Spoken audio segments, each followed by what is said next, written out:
God won't ever let you down. He got you. His love is amazing, His grace is brand new every day. And if you ask, you receive abundantly, abundantly. And it's favor.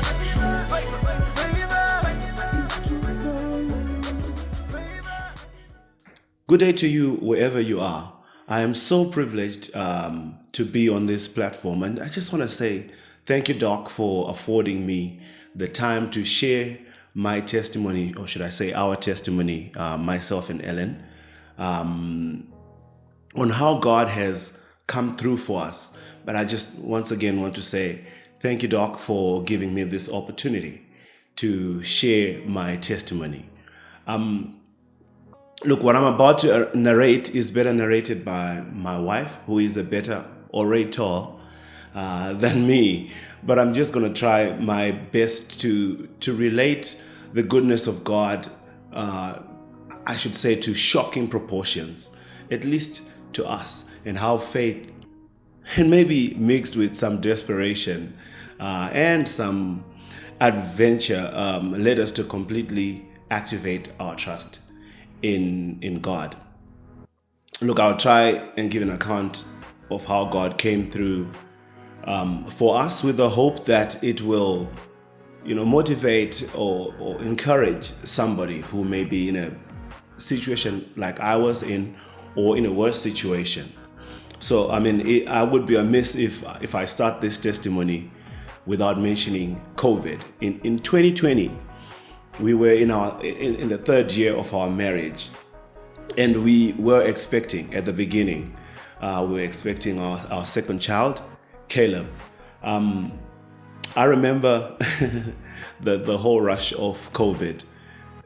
It came at a time just when my wife was about to give birth in March, and 4 days later, the country went into total lockdown. At that time, my wife was already on maternity leave. We had been going up and down trying to get the funds allotted to her, or that was supposed to be allocated for her for a maternity leave, and it was all futile. We couldn't get a cent. And I remember when we went to the offices, the queues had already started, and my wife was heavily pregnant. But yeah, it was a torrid time that we were having. And when we went into COVID, I discovered that my salary was going to be cut by 30%. So I'd be getting 70% of my salary. And from then, everything started spiraling down, because we were still expecting the money for maternity leave to come through, and it never came through. My salary also was cut down. And when my wife, after our son was born, returned to work, she was told that her salary was going to be cut down by 50%. And meanwhile, there still was no sign of the maternity leave money that we were supposed to get. And like I said, everything just started spiraling down. And towards the end of 2021, at the company that I worked, I was told I was summoned for a hearing, which was shocking because I did not remember doing anything wrong. And at that hearing, I was given a final written warning. This was in November of 2020. And, I'm trying to think what's going on. I'm asking God all these questions. I'm still waiting for that money, that the UIF that my wife did not get. And it turns out that the company actually applied for that money as COVID aid, but never gave it to my wife. So also on my side, I was asking God questions like, I don't understand, Father, because I'm doing my best. I go to work every day. If I had to show anything for it, I had like 100% attendance certificate, and I have so many that have been given to me. And I go to work. I do my best. Why am I getting this final written warning? And even in the hearing, you couldn't really put your finger on exactly what I had done wrong. But we carried on. When 2021 came, we were deep in debt. We were like floundering in debt. I remember we had a telecom bill that was accumulating because we could not pay it. And my wife had tried to apply with Vodacom to say, please have mercy on us because of COVID and whatnot. And Telcom handed us over.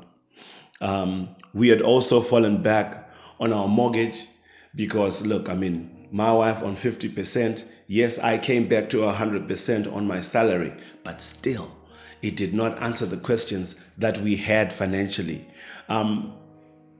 Look, and in 2021, I started seeing the weight of the burden, especially on my wife, because my wife, she was trying to improve her side hustle, which was the photography.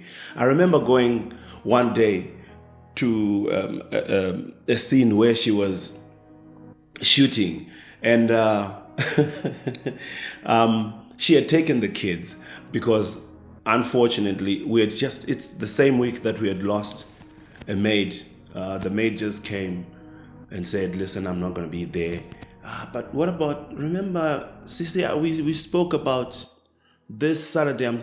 No, I'm leaving. I have to go. So my wife had to go with the kids.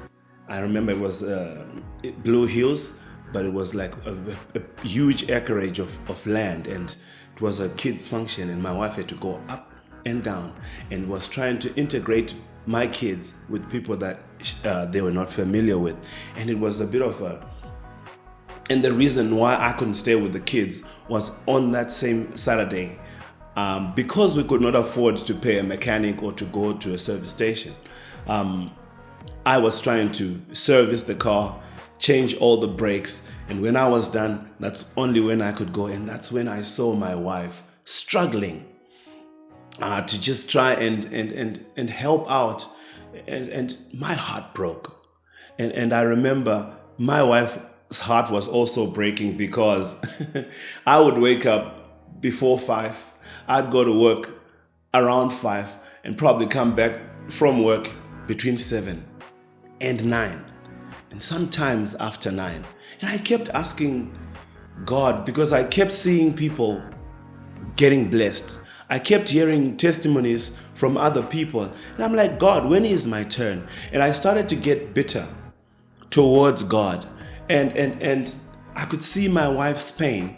And I was like, but God, we tried to do the right by you even before we got married.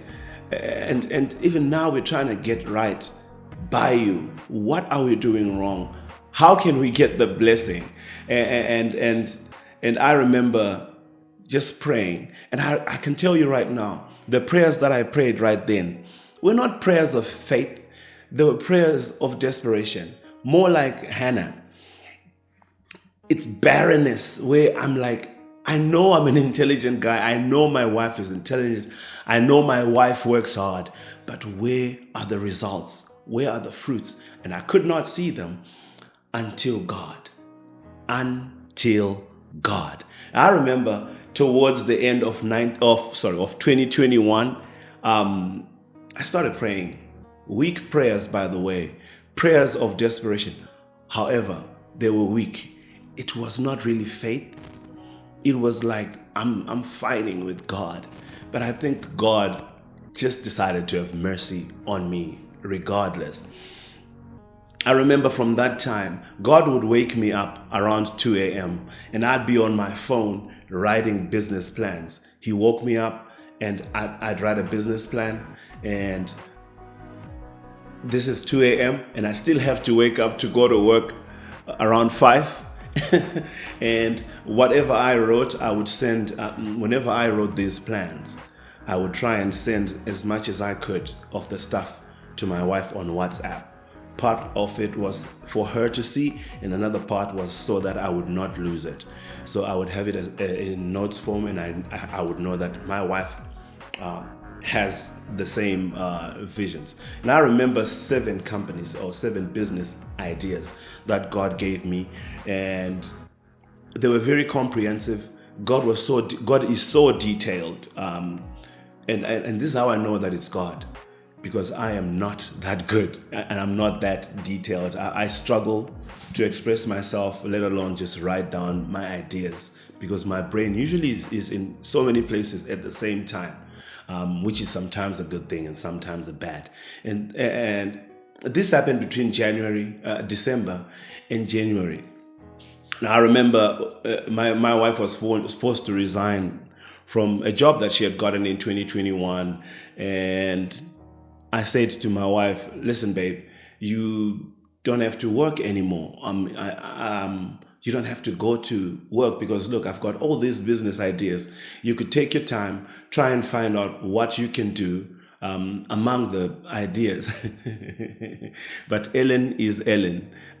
She went right behind my back and started applying, went for an interview. And I remember how she told me that she was going for an interview. It was not like, baby, I'm going for an interview. She's like, baby, I need to go and see this woman. It's about a job, but it could just turn out to be. And it was just, and I can't blame her. Although I was angry with her, I cannot blame her. We were floundering in debt. We were sinking in debt. And I kept thinking, are we even going to make it to the end of the year? Is this marriage going to survive? Because with financial issues come so many marital fights and marital divides. And I just remember I saw this woman working hard, especially in a photography hustle. She was trying to make it. And I would see sometimes customers swindling her. And I'd see this woman, she'd wake up, she'd come from a shoot, 12 o'clock, she's busy editing. And she's not even editing with the best tools, but still trying to make it work. And I commend her for that. I learned one thing as a man, that if you have a vision and you don't explain it properly to your wife, she will not follow you. This is just for free for the men.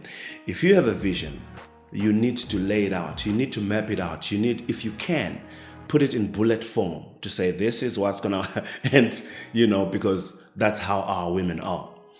I can also understand how my wife was not taking my business ideas seriously. Number one, I had 7 ideas. But I believe that they were from God. Probably I was supposed to narrow it down to just one idea, but God had not shown me that yet. However, I never doubted God. Plus, knowing the levels of my intelligence, I knew very well that this was not me. It was not my human effort. It was not my human intelligence that was coming up with this. However, to carry on, I started seeking God. I was disappointed that Ellen was starting to work again, this time in a managerial role for a company that is at least more prestigious than the previous one that she had, or the 2 previous ones that she had worked for. So I kept praying. I started praying, God, you gave me these visions. I'm believing you. I wasn't totally believing in God, but I was believing in God. And I kept saying, God, now look, even my wife won't believe me. I mean, at least for the marriage, I know you support marriage. You're a God that, you established marriage in the beginning of time, kind of like trying to put God in a corner, which you can never do.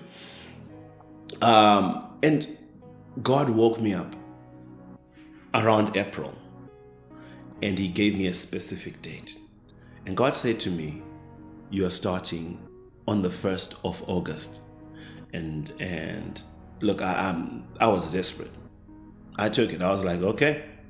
And he said August, and I was like, and when I went to my wife, actually, when he said that you're starting in August, I actually woke up. I was not even praying. I was asleep. I got up, and my waking up woke Ellen up as well. And Ellen is like, what's wrong?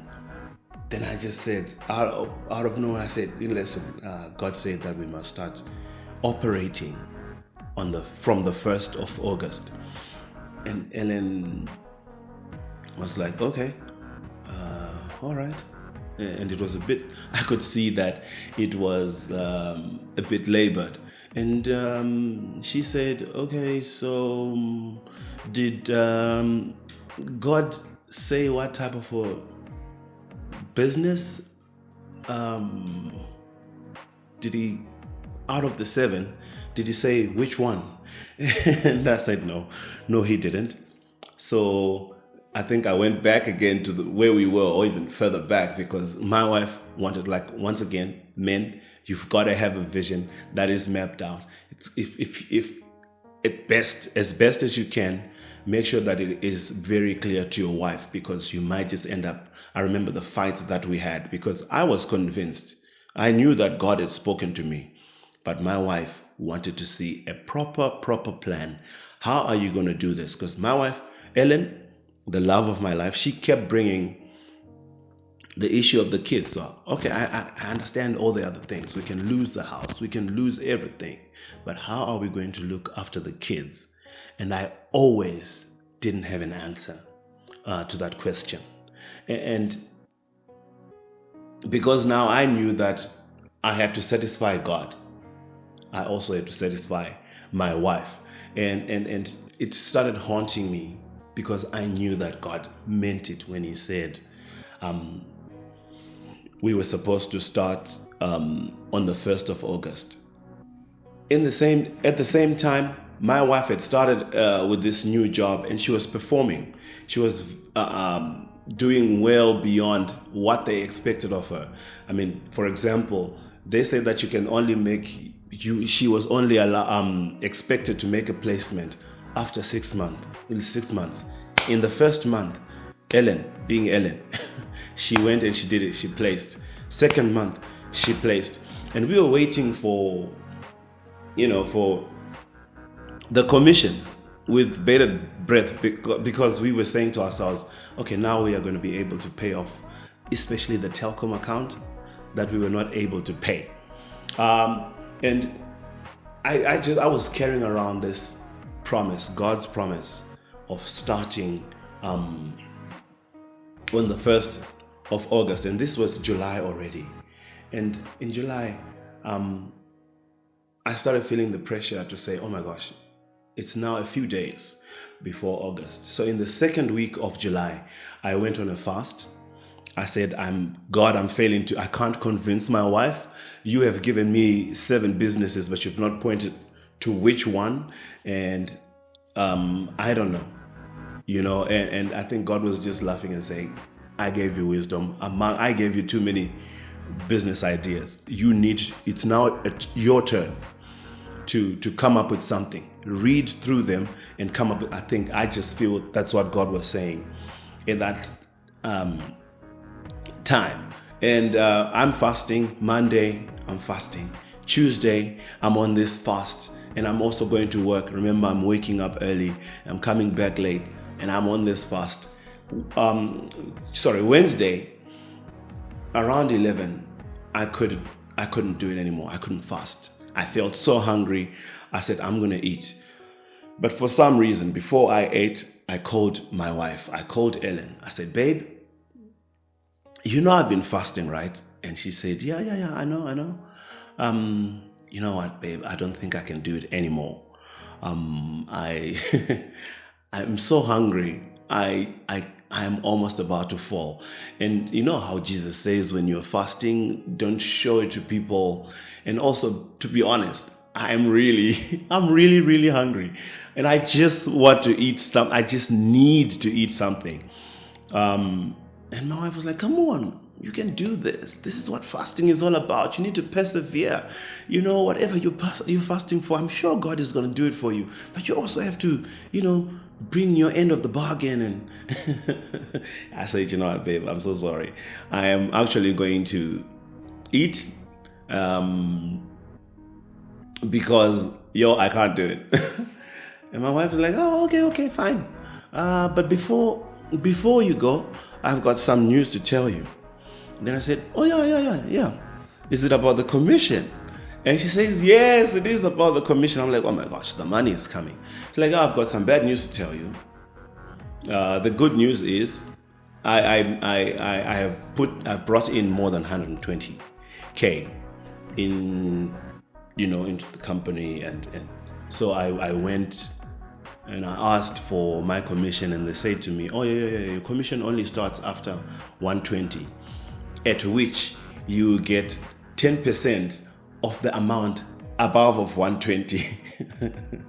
and what's worse is they'd split her placements into 2 months, such that she could not even get to the 120 that they were talking about. And in fact, God said, to a point, I ended up thinking, okay, God, like, I don't know, I'm lost. I don't know. So I went back. Just to go back to that story. When she said that, she's on the phone and she's like, I think I'm gonna quit. You know what? I'm quitting. We can start that company. I had a brain freeze moment. For a moment, I said, what? Sorry, what did you say? She said, I'm quitting. I can't work like this, babe. And I said, oh, you are you serious? Okay. No, that's fine. Then you're right. Then I should stop my fast. This is the answer to the prayer that I've been making. I've been wanting you to stop, so that we could start, because I'm starting on the 1st. If you're with me, I am so happy. And I just remember before, on the Monday, I was praying. This is before Ellen called me. I called Ellen, and she broke this news to me. And God was saying that this is for your blessing. This is for your rescue. However, my command is that you start. And because it's a command, I will regard your not starting as disobedience. When I got clarity of that sometimes all God's commands, they are for our blessing. So if we listen, we get blessed. If we don't listen, even though it's for our blessing, even though it's for us, it's still disobedience. And it's something that was hidden to me. And as much as I feared Ellen, my wife, you will know that husbands, we are a bit scared of our wives. I am, because she's the only person that can really hold me accountable. As much as I was afraid of Ellen, I know that Hebrews chapter 10 verse 31 says it is a fearful thing to fall into the hands of the Lord. However, before we started our business, this is what we did. We went to the Taruvingas, and I remember this trip. This trip was done way past 9, and this is like the latest time that I've ever visited somebody that is not clever. We went to the Taruvingas, and they received us because they had been waiting for us. They'd actually made a meal for us. We went to them and we asked them, how are you running your business? How do you, this is what we are thinking, guys. Is this something that is feasible? And it's always good to go to people that believe, to go to people that have been there or that are there in business or in whatever it is that you want to do. Because what it does is you get the correct stats, you get the facts, and when it comes to disadvantages, they will tell you the actual disadvantages. And when we went there, we were so encouraged. They prayed for, I remember Patrick praying for us and sort of ordaining our business and just anointing us and giving us an impartation. And I'm really grateful for that.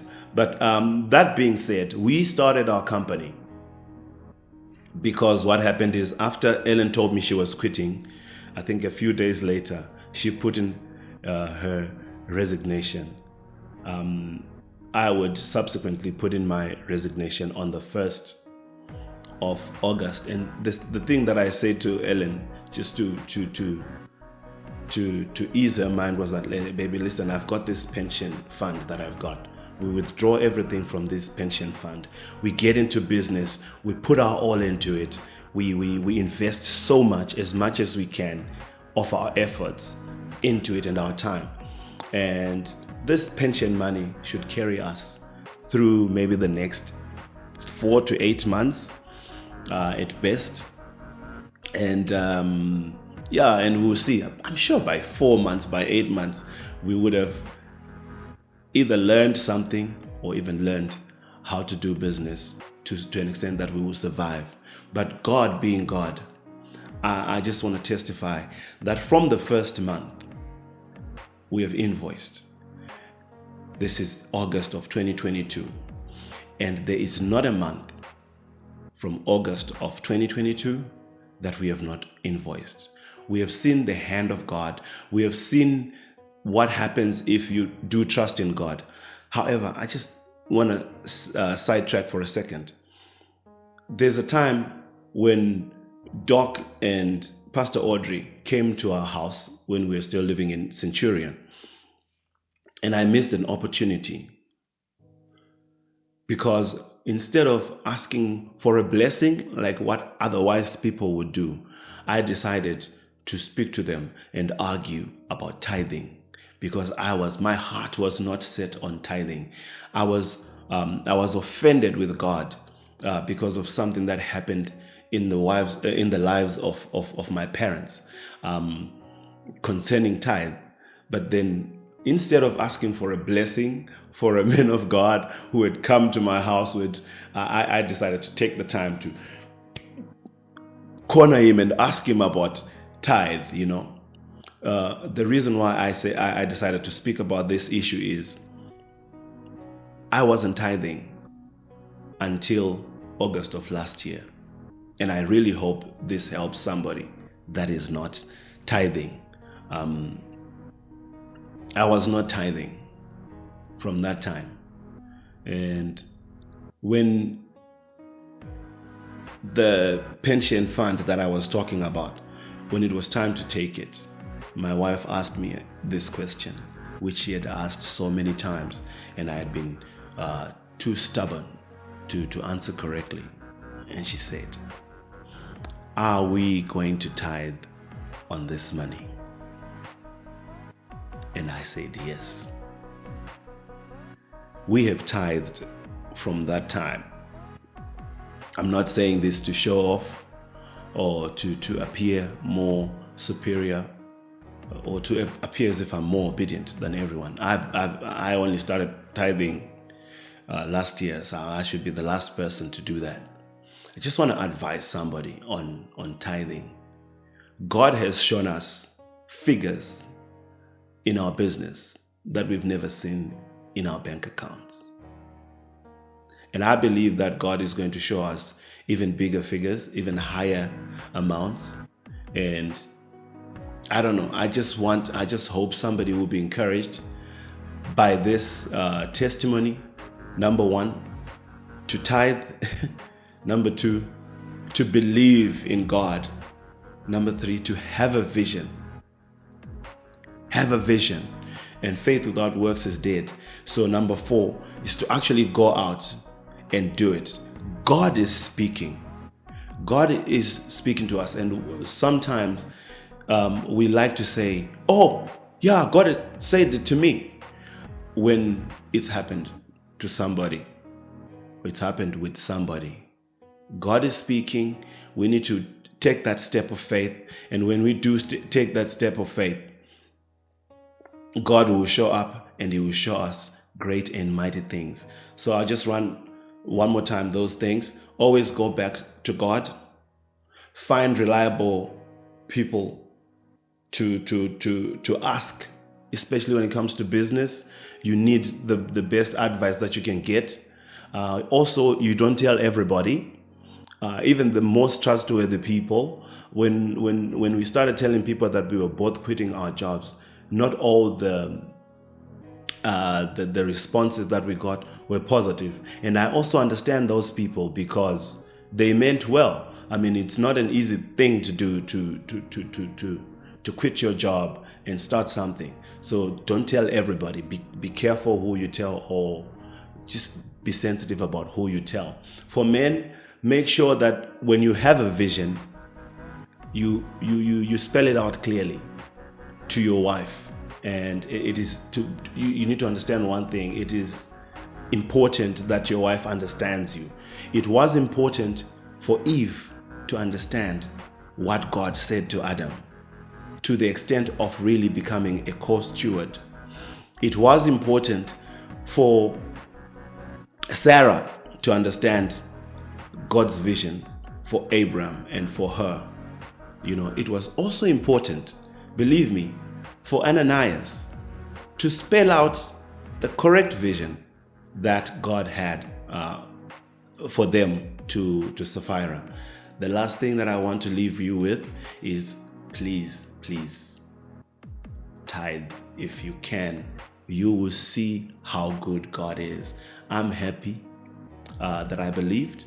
I'm happy that eventually my wife got on board, and I'm actually happy. Once again, thank you, Doc, for this opportunity. I do not take it lightly. And to everybody, God bless you.